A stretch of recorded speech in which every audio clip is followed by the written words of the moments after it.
Muy bien, continuamos con la revisión de los casos. Muy bien, entonces acá tenemos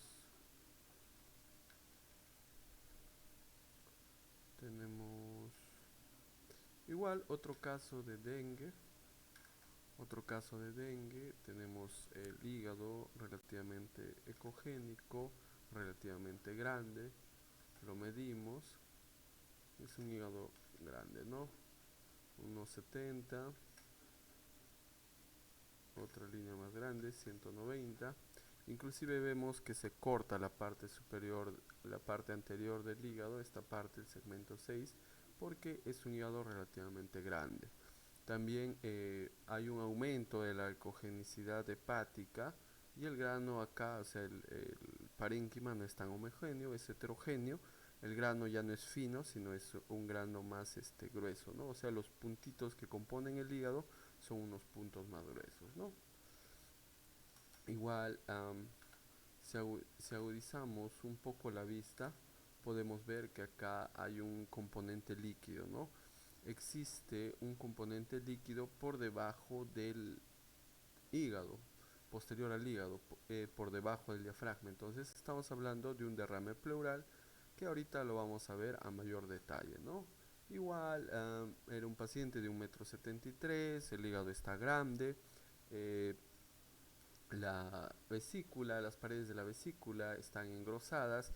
Este engrosamiento podría ser tranquilamente, podría ser sangrado, edema, líquido, etcétera, etcétera, ¿no? O sea, solo por ecografía podemos describir el engrosamiento, y cuando le ponemos el Power Doppler, que no depende del ángulo, simplemente de la amplitud, no hay señal, no capta señal. Muy bien. La imagen en 2D, dinámico, ¿ves? Se ve bien claro el agrandamiento, el engrosamiento de la pared, y esto es típico del dengue, ¿no? Esto es típico de la patología del dengue, ¿ves? Muy bien, igual lo mismo, pasamos a evaluar un poco lo que vendría a ser el páncreas, un poco la cabeza del páncreas, la vena porta. Supuestamente hay un engrosamiento, pero perdón, hay un aumento del calibre de la vena porta. Podría deberse también al cuadro del dengue también que tiene el paciente, pero también podría deberse a otras causas, ¿no? Pero a veces la enfermedad del dengue, como decía en la anterior práctica, es multisistémica. Entonces hay que esperar a que el paciente resuelva, ¿no? O por así decirlo, que se le pase el dengue para volverlo a evaluar. Ujú. Y acá tenemos lo que más me interesaba que vean, era el derrame pleural, ¿no? Este corte es a nivel, el paciente está sentado y hacemos un corte por la espalda. Le hacemos sentar al paciente y hacemos un corte por la espalda, ¿no? Eh, Acá está muy bien claro, se aprecia la colección anecogénica. Acá hay una línea que representa el diafragma. Obviamente esta es la cápsula de Gleason que había explicado en la otra clase, que puede ser, como había dicho, sangrado, colección, etcétera, etcétera. Y por debajo del diafragma, toda esta es la línea diafragmática. El diafragma es un músculo liso, fino. Por debajo encontramos toda esta colección anecogénica. Esto está presente en el riñón, y como vamos a ver en las diapositivas, perdón, esto está presente en el pulmón derecho, y como vamos a ver en las diapositivas, hay un corte especial para lograr este derrame pleural. ¿Eh? Y ahí está, se ve bien, bien claro el derrame.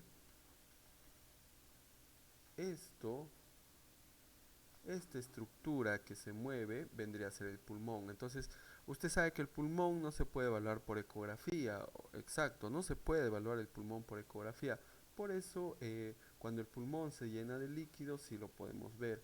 Pero mientras que no esté lleno de líquido, vamos a ver las famosas líneas A, o un artefacto de aire nada más. Todo esto vendría a ser un artefacto de aire. O sea, el pulmón está lleno de líquido a ese nivel. Perdón, está lleno de aire a ese nivel, está lleno de aire, por eso no vemos el pulmón, y lo que sí vemos es el líquido. el derrame pleural. Todo este líquido me permite ver esta parte del pulmón, pero el pulmón que está normal, el pulmón que está lleno de aire, se ve así. ¿Ve? También podemos aprovechar ese corte, ese distintivo, para tratar de medir o ver el vaso, ¿no? En las imágenes anteriores, en el abordaje convencional abdominal, a veces no se puede obtener la imagen del vaso. Entonces podemos hacer uso de este corte poco convencional para evaluar el vaso, ¿no? Incluso acá lo puedo medir y no mide más de 93 milímetros. Puedo obtener también el diámetro transversal y no pasa los 30 milímetros, ¿no? Si quiero también puedo obtener el área del vaso. Muy bien. Puedo hacer el trazo para obtener el área del vaso. Ujú.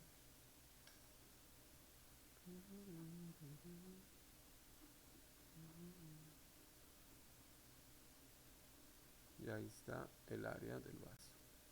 27 milímetros, un vaso relativamente pequeño, un vaso normal, comparado con el tamaño del hígado que está en 170, obviamente no hay una esplenomegalia, ¿no? Solo hay una hepatomegalia. Igual acá la cápsula del vaso está un poco llena de líquido, el diafragma, se nota muy bien acá la línea diafragmática.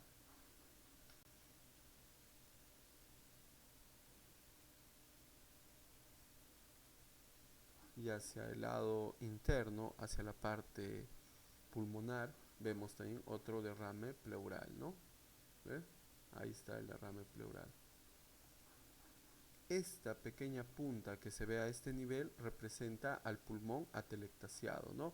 O sea, el pulmón se comprime, ha perdido volumen, se comprime y es desplazado por el derrame pleural, por el líquido, ¿no?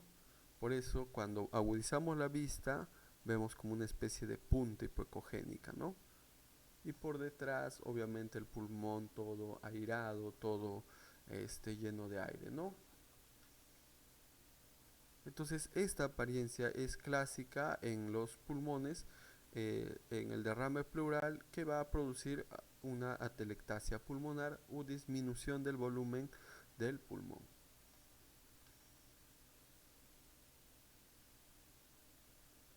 Igual ahí se ve el derrame pleural.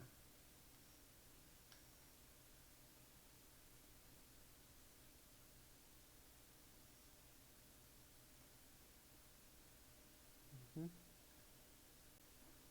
Entonces pasamos al siguiente caso, un caso también interesante, relativamente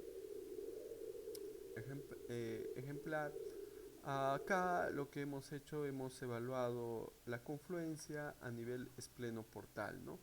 Entonces usted dirá, pero profesor, la vena porta, usted ha visto o hemos visto que la vena porta es así, el flujo es positivo, pero ¿por qué acá el flujo ha pasado a ser negativo o azul a nivel de la confluencia esplenoportal? Porque el flujo está yendo así, mira, ¿ve? O sea, justo a nivel de este punto, a nivel de este punto central se está alejando. O sea, la trayectoria que sigue es así, ¿ve? Por eso acá también se ve rojito, una parte se ve roja porque va así, ¿ve? Va desde esta dirección, acá se está acercando al transductor, se acerca y por ese punto central pasa a ser azul. Por eso pasaría a ser azul y se va así. Recordar que en los otros casos hemos visto que el cuadro, o perdón, la caja color propiamente dicho, la caja color está hacia esta dirección. Entonces por eso se ve rojo. Y podemos oír un poco de la vena porta, ¿no? Eso también ampliaré en clase.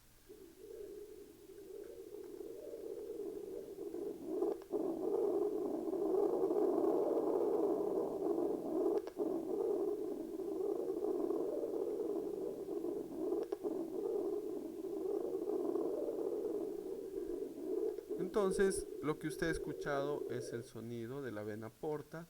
En el caso, para hablar de hipertensión portal, medimos la velocidad, valores por debajo de 12 o de 14 centímetros por segundo, hablan de hipertensión portal, en este caso está en 34 centímetros por segundo, está dentro de lo normal. Pasamos a medir el vaso está grande, es un vaso grande, ha superado los 130 milímetros y también podemos utilizar el diámetro transversal, es un vaso de rechoncho, ha superado los 60 milímetros también y también podemos utilizar el área del vaso, ¿no? Podemos hallar el área del vaso también si queremos, ¿no? Está en trazo, tiene que estar.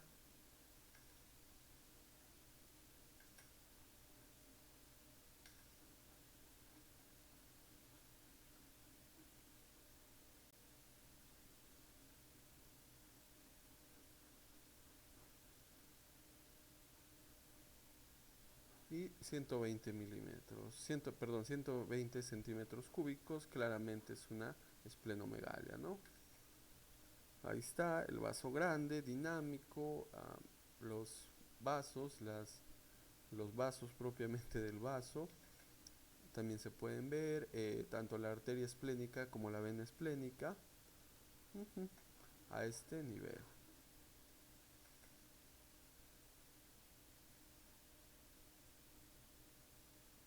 Muy bien, continuamos. Ya hemos hallado las medidas. Este paciente también tenía hipertensión portal por la esplenomegalia que estaba haciendo y el desarrollo de algunas venas colaterales o unas venas que a veces para compensar la hipertensión portal que puede haber, algunas venas se desarrollan, ¿no? Entonces, la hipertensión portal es una suma de hallazgos, ¿no? A veces no solo basta con hallar el diámetro de la vena porta y el Doppler, no. A veces también una esplenomegalia ya nos puede hablar de una hipertensión portal y también el desarrollo de estas venas colaterales. O sea, empiezan a brotar las venas, se empiezan a ver, se empiezan a dilatar las venas y a eso le llamamos las venas del sistema portal y a eso le llamamos desarrollo de colaterales, ¿no? Uh -huh.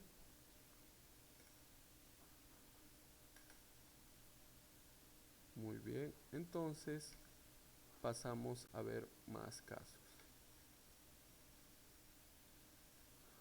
Entonces acá vamos a ver el caso de un paciente, de un niño, de un infante de 3 años y claramente acá se puede ver todo el hígado, este es un corte axial a nivel epigástrico, se puede ver el hígado y por debajo del hígado una colección, un espacio lleno de líquido, ¿no? Del líquido es anecogénico, se ve claramente. ¿Ve? Y obviamente el paciente no va a colaborar, pero el paciente ahí está llorando, no se le puede decir a un paciente de 3 o de menor edad que colabore, ¿no? Entonces el paciente ahí está llorando, por eso se ve así las imágenes en movimiento, una agitación, ¿no? Pero en el corte axial que nos recuerda una imagen por tomografía, podemos identificar el derrame pleural. ¿Ve? Ahí está el derrame pleural.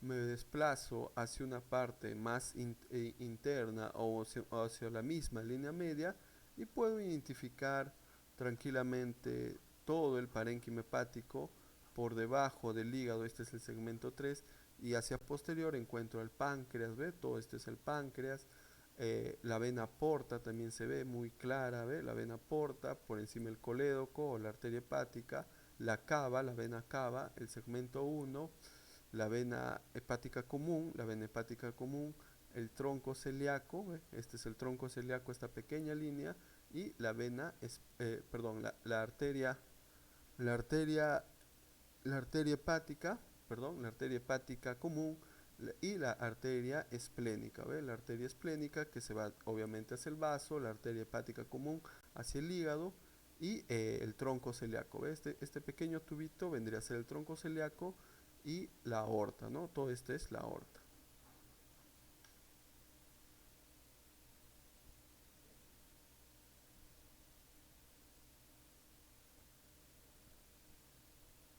Se ve muy bien definido.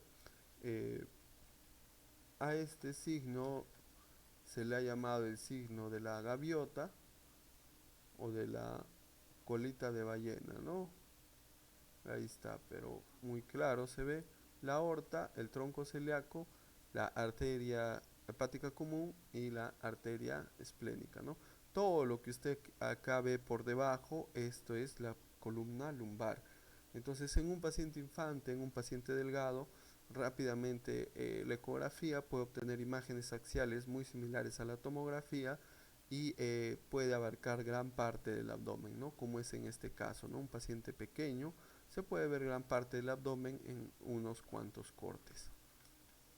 Igual habíamos visto derrame pleural y le hacemos sentar al niñito, le hacemos cambiar de posición, que explicaré en la clase, y ahí tenemos el derrame pleural, ¿no? Lleno de aire, perdón, el pulmón acá muy bien, lleno de aire, que es lo normal, y la parte del derrame llena de líquido, y que va a comprimir, va a reducir el volumen del pulmón, y eso pasa a llamarse atelectasia pulmonar.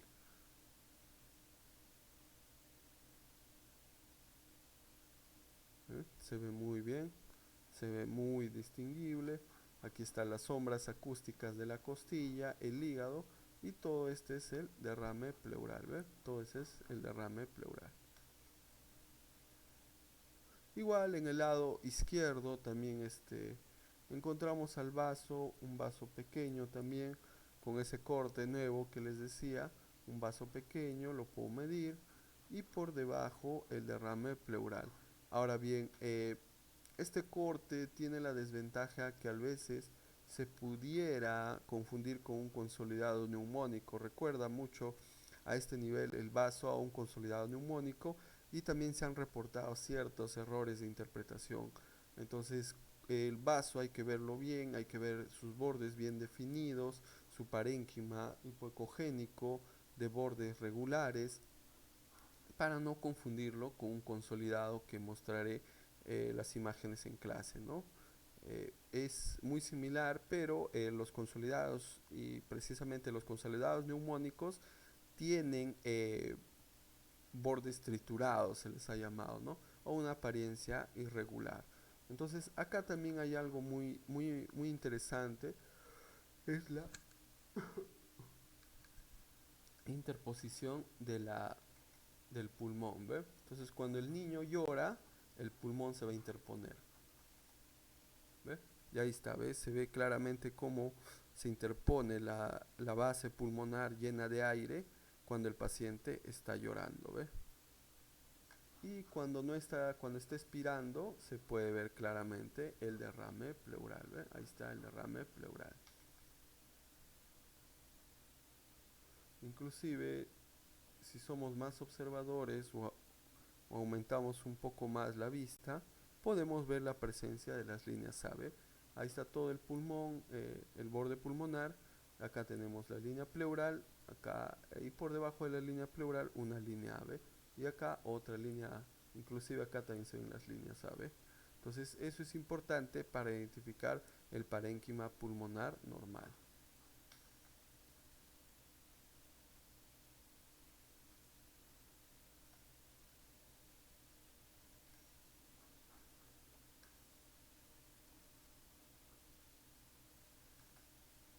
Finalmente, para terminar esta práctica, tenemos el repaso del ECOFAS, ¿no? Justo hemos tenido el caso de un paciente que estaba haciendo líquido libre y se le aplica el protocolo de ECOFAS, que también hablaré un poco en clase. Acá, esto es un paciente varón, este es la vejiga, por debajo la próstata y este es el líquido libre, ¿no? Ahí está el líquido libre. Vamos a la fosa ilíaca derecha y apreciamos más colecciones de líquido libre, ¿no?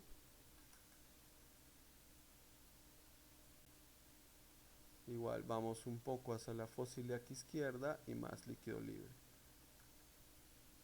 Entonces, la evaluación de líquido libre o el protocolo FAS netamente, no el protocolo extendido, comprende la evaluación del abdomen, ¿no? Tenemos que evaluar el abdomen para buscar líquido, ¿no? Y acá se nota claramente la parte del pulmón y acá el espacio de Morrison lleno. lleno de líquido el espacio de Morrison, ¿ves?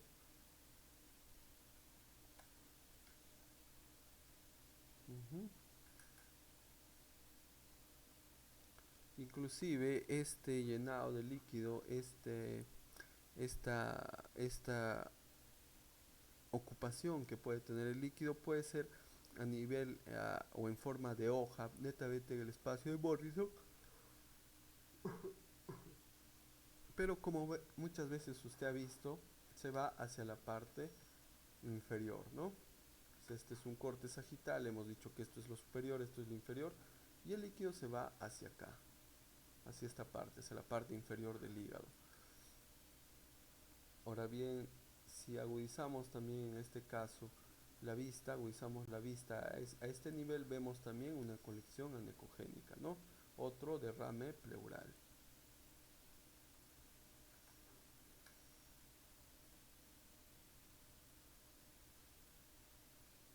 Vamos hacia el lado izquierdo, vamos a medir el vaso está en 130, está en el límite superior, y el diámetro transversal igual está en el límite superior, podría ser una esplenomegalia leve. Este es otro paciente con dengue. Seguimos viendo que el dengue es una enfermedad multisistémica, inclusive la cápsula del riñón también está llena de líquido, y también hay un engrosamiento, ¿no? Que como menciono se debe básicamente o mayoritariamente a sangrado, ¿no? Se puede ver ese engrosamiento a nivel periférico del riñón, a nivel en el polo anterior del riñón se puede ver ese engrosamiento, ¿no? Ese riñón no está normal. Entonces, ese engrosamiento puede ser un sangrado activo que está haciendo la periférica del riñón, ¿no? Igual utilizamos el Doppler para ver si pinta o no pinta, no pinta, pero hallamos también acá una piedrita, ¿no? Hemos encontrado una piedrita.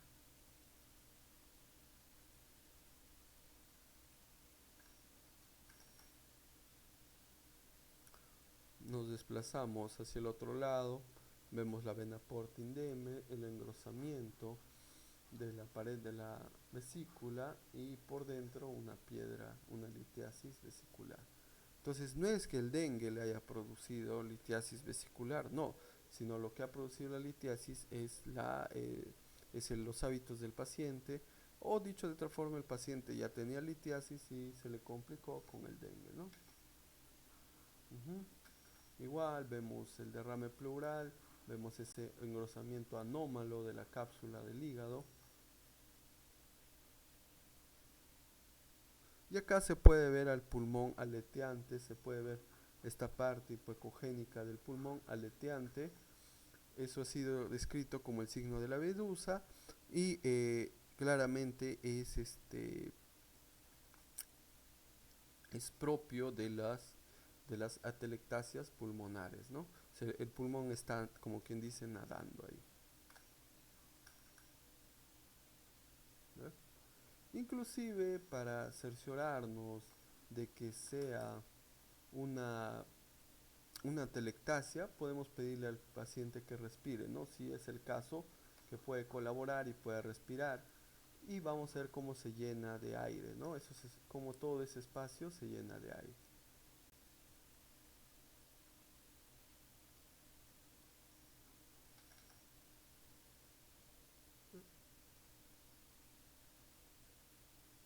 Le podemos decir que respire y vamos a ver cómo el aire llena todo el parénquima pulmonar.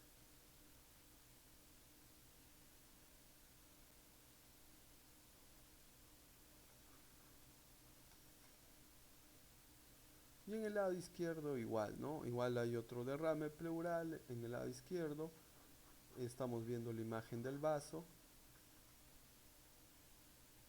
y el derrame pleural ahí presente, ¿no? Y la parte también del pulmón atelectasiada, perdón, disminuida de volumen.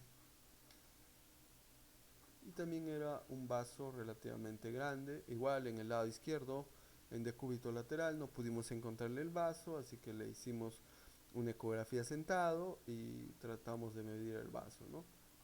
marca o llega hasta los 135 milímetros.